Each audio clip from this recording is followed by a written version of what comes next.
Hey guys, welcome back to the channel. Welcome to another video. It's another all new news roundup that we got in store for you today. We're talking about the latest developments regarding Saul Niguez and that situation. We're talking about another new player that has signed their long-term contract with Liverpool.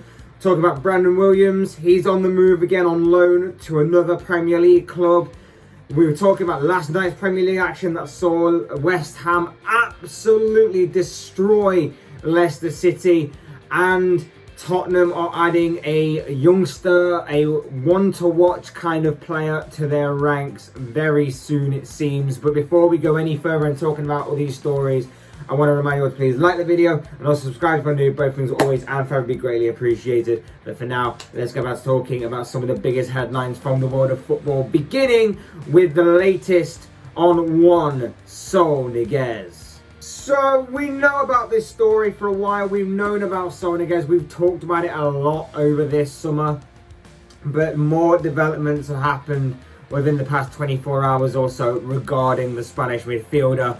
As allegedly, Chelsea have now officially laid down an offer to Atletico Madrid for the 26-year-old. The story comes from Fabrizio Romano, of course, and he tweeted, Saul is set to leave Atletico Madrid. Chelsea opened talks for Saul days ago. There's official bid now on the table. Loan with buy option. Also, Manchester United have asked for Saul again in the last 24 hours. He's in the list with Camavinga. He's ready for Premier League move. We've known about this story. Like I say, we've talked about this story for a while. We know that Liverpool had a major opportunity to take this deal, but wages became a bit of a factor, and the Reds were seemingly waiting to see if the wage demands would obviously go down a little bit for them. But of course, that doesn't seem to be the case. They seem to have waited too long, and now Chelsea have seemingly pounced. We know that obviously Barcelona were allegedly interested, but financially they are completely unstable, so that was never going to happen. United have supposedly other options available to them, and they're looking at other options in that midfield area. Camavinga, as Romano stated, is one of the few. So it is possible that despite making the inquiry on the Spanish midfielder, they may look elsewhere.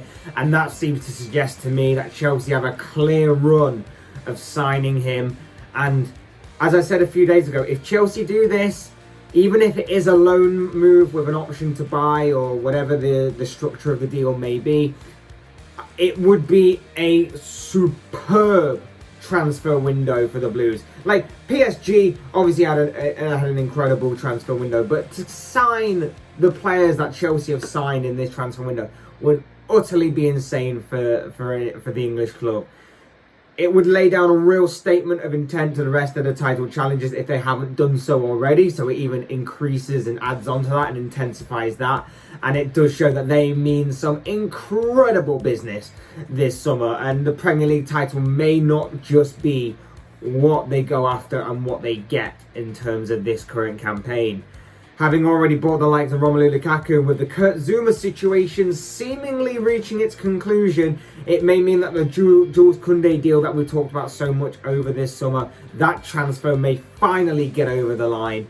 And then obviously bringing in Saul as well will make it one hell of a transfer window, a solid spine of players to fit into the squad, and even more of a boost, like I say, to their title chances for this campaign, in my opinion.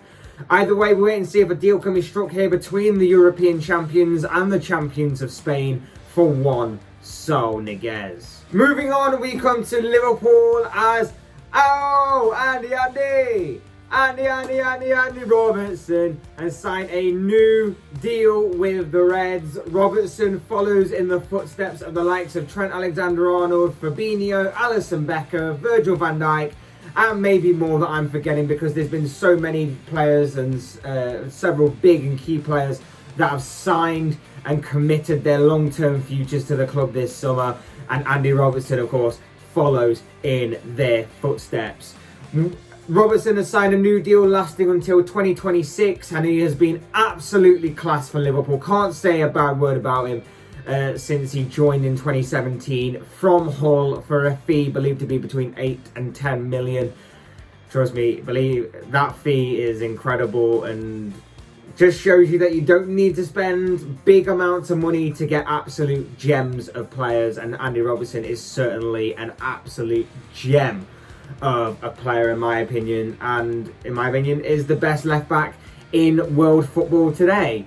We spoke about Liverpool's approach this summer to their squad, and they're trying to tie down their key and big players for long-term contracts.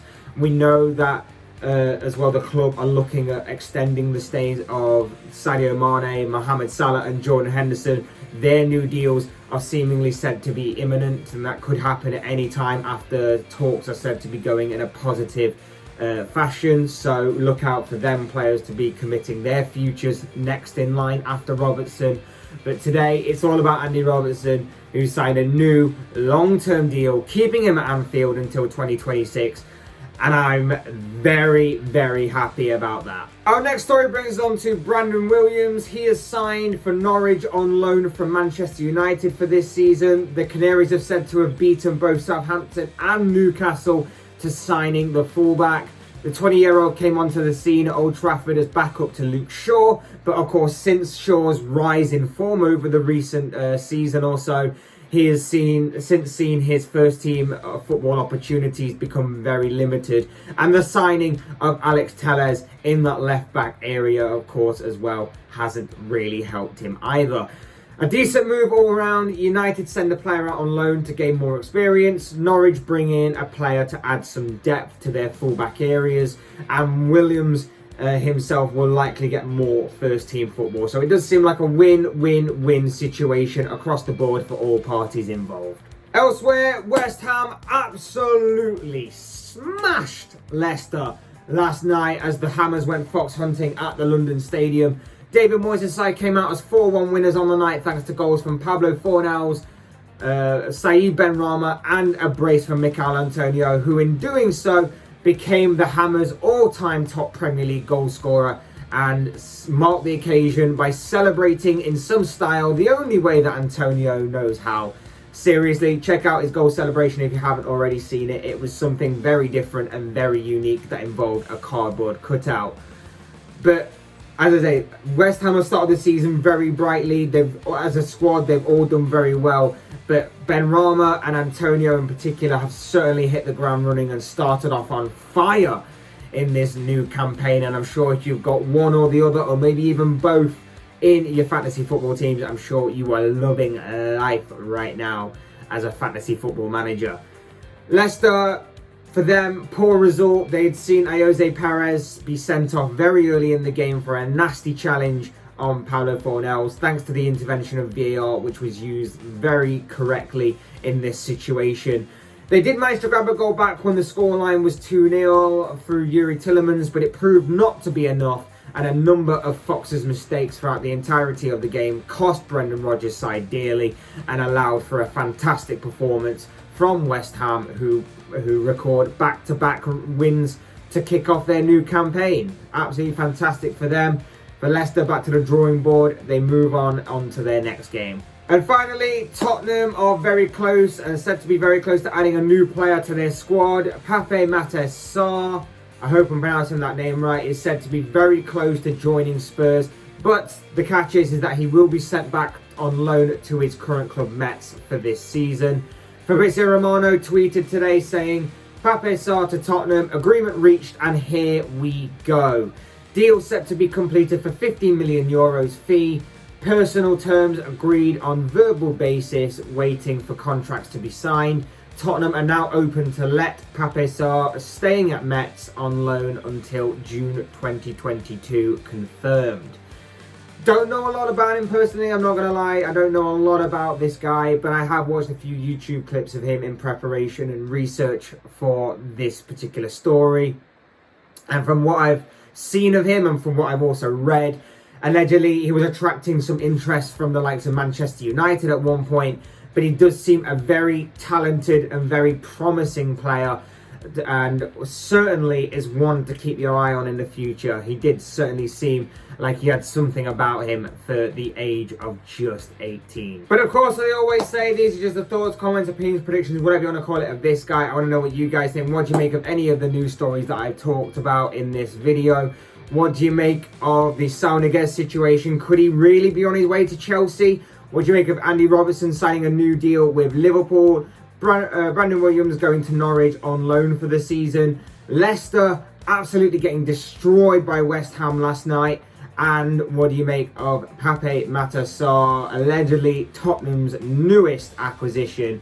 I'd love to hear your thoughts, comments, opinions, predictions, whatever you want to call it, down below in the comment section on any of these stories. I'm sure they'll all make for interesting reading. Otherwise, hit that like button on it if you enjoyed the video. Subscribe if you're new and want to see more content like this. Both things are always and forever be greatly appreciated. And as always, thank you all so much for watching and listening. I've been Fletch. This has been another Fletch Talks video, and I will see and speak with you all again soon in another video.